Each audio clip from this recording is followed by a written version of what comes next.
Just talk about the games you guys saw last week. Able to bounce back and come up with a couple of big wins. Let's just talk about those games in general. Yeah, we had 2 games on the road last week. Both were in Texas, though. We were super excited about that. Just short bus trips, and able just to go play and come home. So I felt like we were maybe a little bit refreshed last week. We weren't gone for like 4 or 5 days at a time, and so. But man, 2 hard-fought battles, and we knew they would be that way. I mean, UTA and Tarleton are super scrappy, well coached, and two really good whack games for sure on the road. And the fact that you're able to come off your first home loss of the year and go into those games, go into those tough environments, and kind of handle business at some point. What does that say about this team and their ability to kind of turn the next page and move on and focus on the game at hand? I feel like each week we become even more shorthanded, and I've just been so impressed with how our players have handled that. We've asked players to take on new roles and learn new positions, and they're just like, yes, ma'am, let's go. And, we haven't seen them, have any doubt or any fear or anything. I mean, they're just focused on being the best version of themselves and, putting our team first in practice every day and how they're taking care of themselves, what they're doing with recovery. And so, when I think about what our players have done the last few weeks and how they're really stepping up, I'm just really impressed with their resilience and just their character. And I mean, it seems like it's every week. It's been for the past 3 years. Peyton having another big night. What is left to say about her? I mean, she Division I scoring record for you guys, if I'm not mistaken. I mean, just talk about it. Yeah, just an incredible accomplishment by Peyton to score 36 points on the road in a game where we needed all 36 points. She just has such an elite scoring mentality, and I just feel like she is reading the defense so well right now. We chart how many times you get the ball in the paint. Like, that's a big deal. She got the ball in the paint 19 times. She had 5 rebounds. She had 3 steals. So, I mean, she's just filling up the stat sheet. It's not just about points, but she, just had a great scoring mentality. I was thrilled to see her get to the free throw line, double-digit attempts. That's a big deal for us as well. But she's playing really good basketball. I just think that she's reading the defense really well right now. I would credit her success to how she comes to practice every day. She just comes in ready to work. She loves basketball. Another thing is that this is her 3rd year in our system. It's her 3rd year to be an ACU women's basketball player. It's her 3rd year to be a student at ACU. And what Peyton has done, she came here and she planted roots.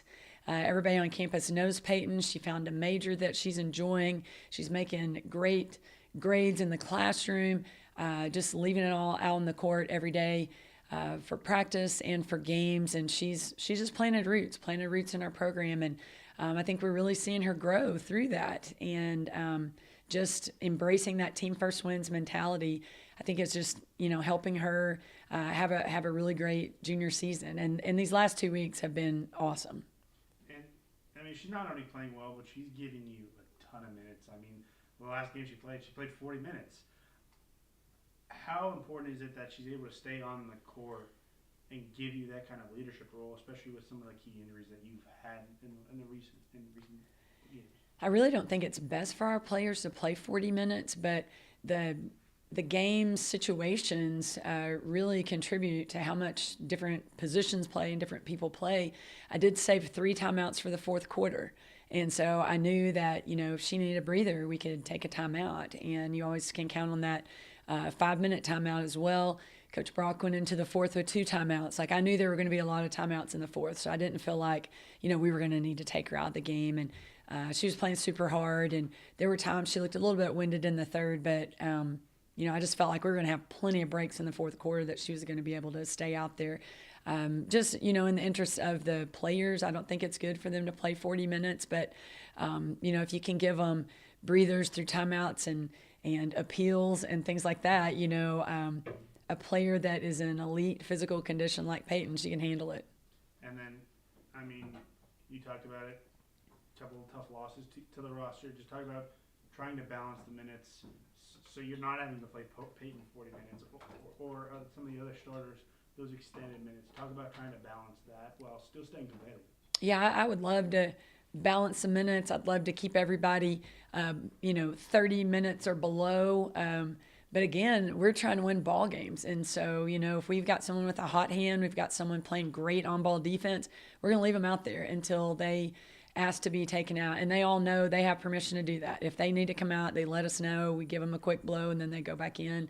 So, with being shorthanded, we can't really script minutes played, but we do try to do our best outside of games to help them recover, to help them, be ready to play as many minutes as is called on for them in the games.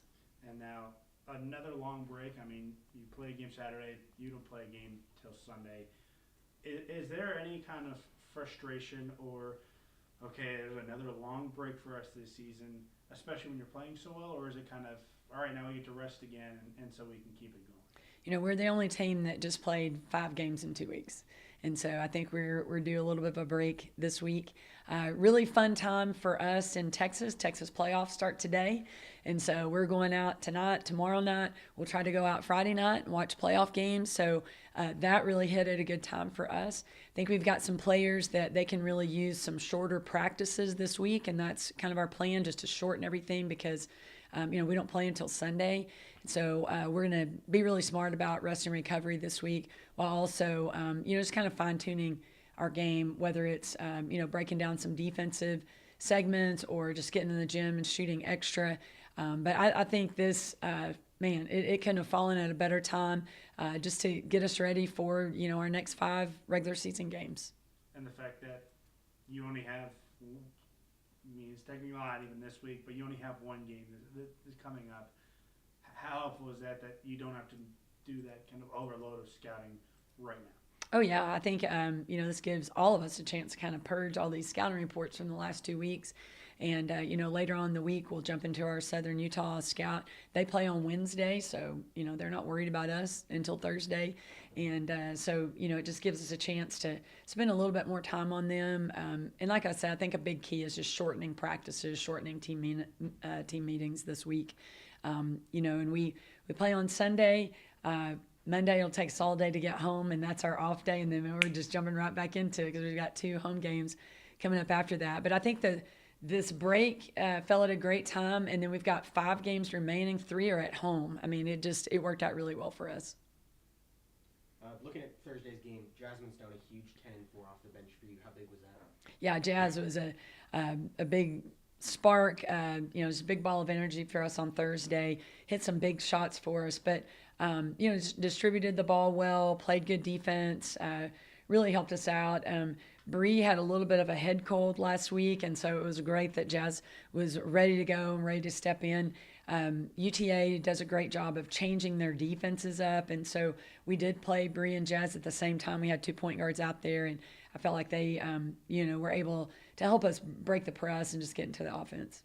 Feels like you guys have played with more and more 2-guard sets or 2-point guard sets kind of as the season's gone on. How has that allowed you guys to adjust to the defense? Jazz has been a good 7th or 8th man for us throughout conference play, and so she has played a little bit of off guard. Point guard is her primary position for sure, but we have been running through about 5 guards every game, and they're all fairly interchangeable at this point. And then you get the sweep of Tarleton State. Just how good does that feel in this rivalry? I mean, it's pretty unbelievable. Tarleton has a really talented team. Coach Brock's been doing this a lot longer than I have. He's a very good coach, and for us to be able to do that, we just are very thankful and grateful. I don't know how many teams are going to, beat another team 3 times. This is the craziest schedule I've ever had in my entire life, and we're just embracing it, and now we are in that stretch where we're playing everybody for a 3rd time, and to be able to beat anybody in this league 3 times is pretty incredible.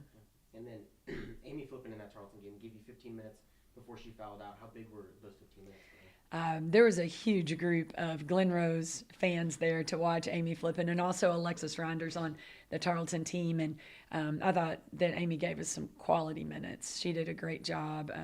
Elodie Luber is she's tough to handle. She's tough for us. I mean, we get smaller and smaller with each injury, and so being able to put Amy in there, about the same size, I thought really it helped us. She did a good job on the floor. It allowed Emma to move out and play on the perimeter a little bit, gave her a little bit of rest as well. But Amy's very first possession in the game, she gets a high-low post feed and she scores, and it was awesome.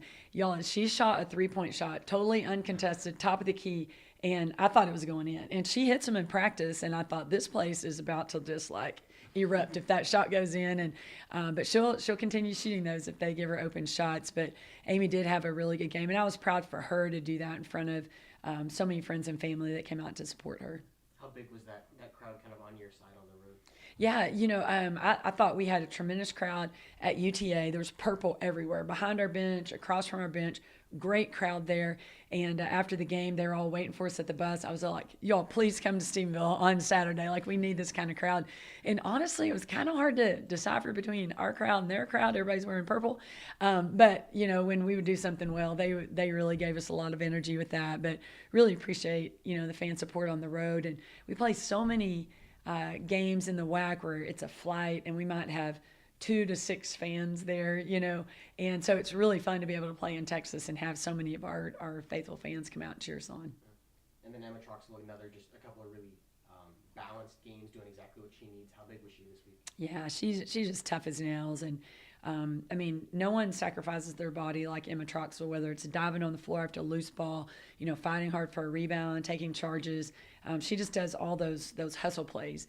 We do chart 50-50 balls, a deflection from a rebound or from a pass, and who collects the most of those. And we want our team to collect more than the other team. And Emma's involved in so many of those, whether she's the one causing the deflection or she's the one diving on the loose ball. But you can count on her to make hustle plays for sure. This is the second year in a row where you've had one of your best players get hurt in conference play. Can you think about one of the first times in your coaching career where you faced adversity like that and how you handled it with your team, and maybe what's different now 30 years later? Yeah, when you have a season-ending injury or an injury that takes someone out for a big portion of the season, for me, my heart just breaks for that student athlete.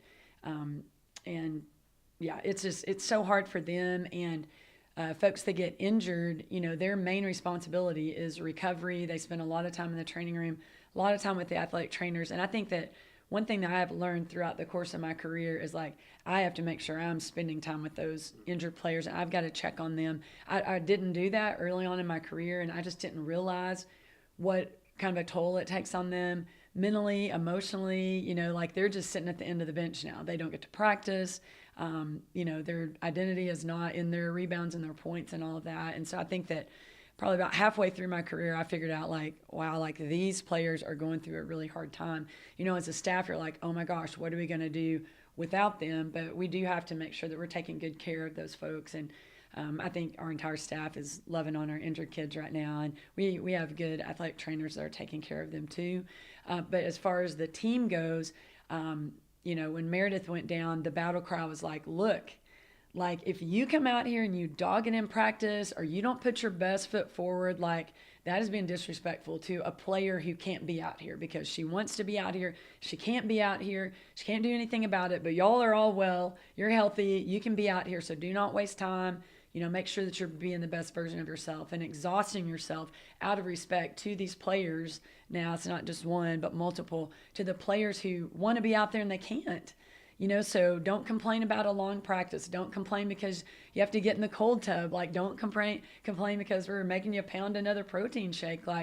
Be grateful that you're actually suiting out and you get to work out every day and you get to play in the games. And so, that's sort of our approach is let's rally in respect to those folks that can't be out there with us. And, our foundation is built on team first wins. And so we want to be respectful of those players that can't play, and we want to do our very best, for them.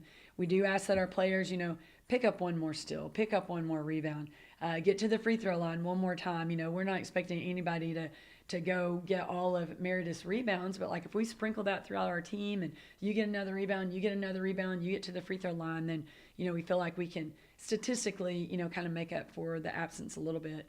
But yeah, it is so hard for those players and just what they go through being removed from being an active teammate, active player. But I'm always so impressed. And, this is my 14th season here, and we've had, players, unfortunately, too often, they get hurt and have to sit out a long time.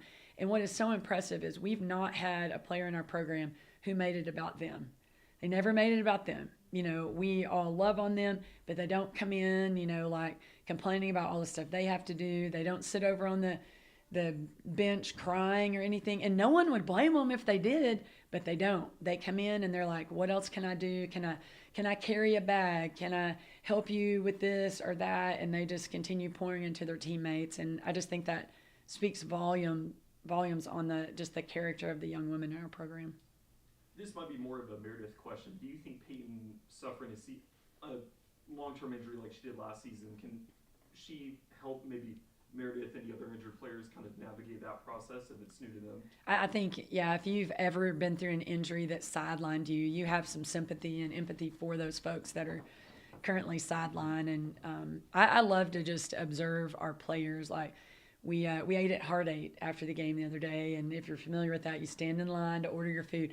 And, all of our players are just talking, laughing to each other, hugging those players that are hurt. And I think, any of our players that have had injuries, they understand, like, it's a hard role to have to just jump in when you don't really want that. But for sure, like, Peyton knows, like, it's so hard being sidelined. So I'm sure she has been a really good resource for our injured players.